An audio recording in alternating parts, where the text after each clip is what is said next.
With more than 75 million albums sold worldwide, she is the top-selling female country artist of all time. And now she's hitting the road for the first time in over a decade for her farewell tour. Say it ain't so.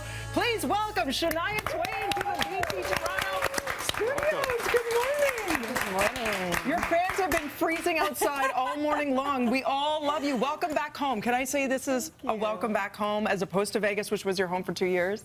Oh, no, exactly. I always feel right at home when I come back to Canada, absolutely. Well, as a fellow Northerner, because I grew up in North Bay and Sudbury, and I know that you had been around there as well. Welcome back. We're also proud of you, Shania. We are, and I think anybody up there in Timmins especially is just so proud of watching you and what you've become. It's surreal for me, you know, coming from a small town and ending up where I did. I can't believe it sometimes, really.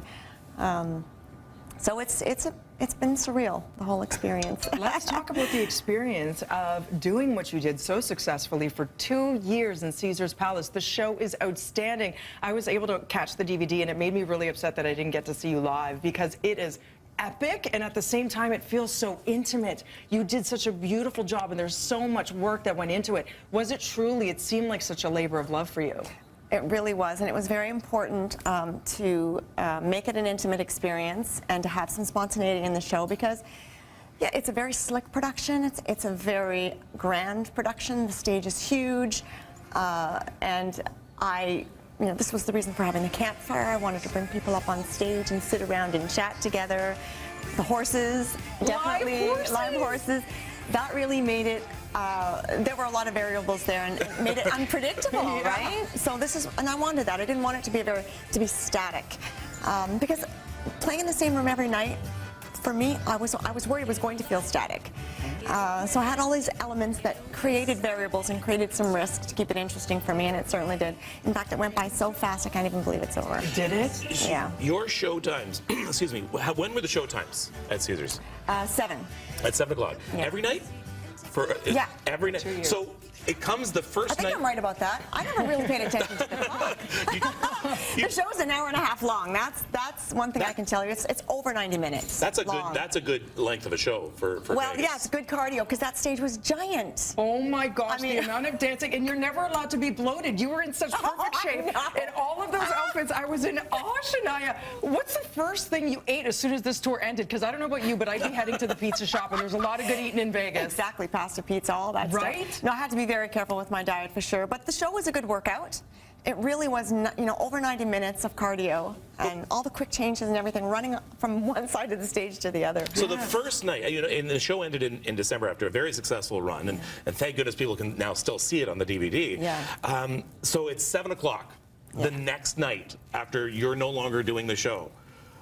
Did you sort of go through withdrawal? Like, I want to get out on a stage right now. I should be there. I started feeling that withdrawal quite a bit, about halfway through the whole run, I started to feel the end coming.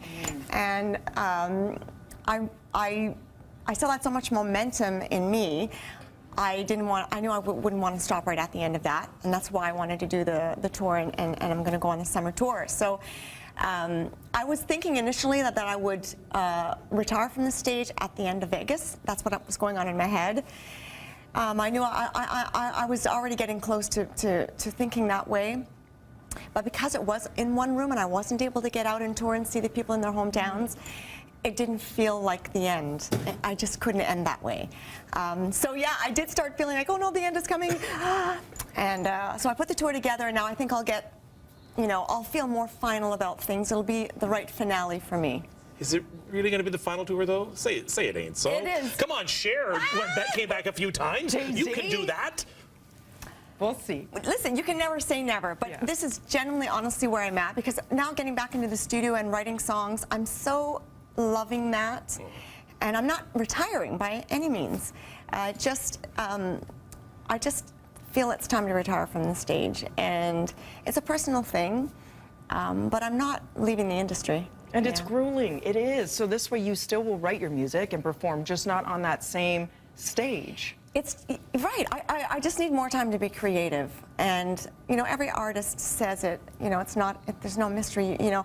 they'll say, well, you haven't had an album out in so long, and they'll say, well, because I'm always on the road, and I never have time to write songs and get in the studio, and that's really what does happen. How do you write? Like, what space do you go in to write? Are you by yourself? Are you in a park? Are you driving along? Where do you write? Where do you get the idea? During live TV shows. Are you thinking of a song right now? I get ideas all the time. Ideas come to me all the time, but I like to be alone when I'm writing so that I can just focus, get into my own thoughts. But I jot things down all the time from this moment on. That idea came to me at a soccer game. Really? So the ideas will come to me, and then I'll jot them down on my phone or sing them into the phone, you know, if it's a melody, and then I go back to them later. But I like to be isolated when I'm writing and really get things done. Must be a bit of a piece for you.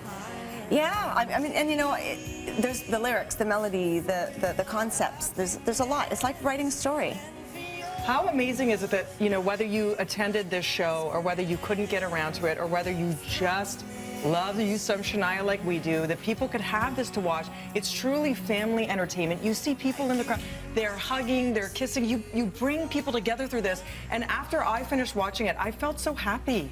I really did. You take us on this journey with you, and you touch so many of us with your beautiful music and the meaning behind it, so thank you. And the amazing thing is there's a lot of bonus behind the scenes, really raw, really candid, and I loved watching the process that made this super slick yet intimate show come to life and be so successful. So everybody can pick this up. It's called Still the One, live from Vegas. It's on sale now. And as we mentioned, you are touring this summer. Can we talk a little bit more about what we can expect from that tour, how it differs from this, and we want to get into your charity as well. Right. Shania Kids Can. Shania Kids Can. So that'll be part 2, right after the break. More with Shania Twain. Stick around, everybody. Okay, bring in the horse.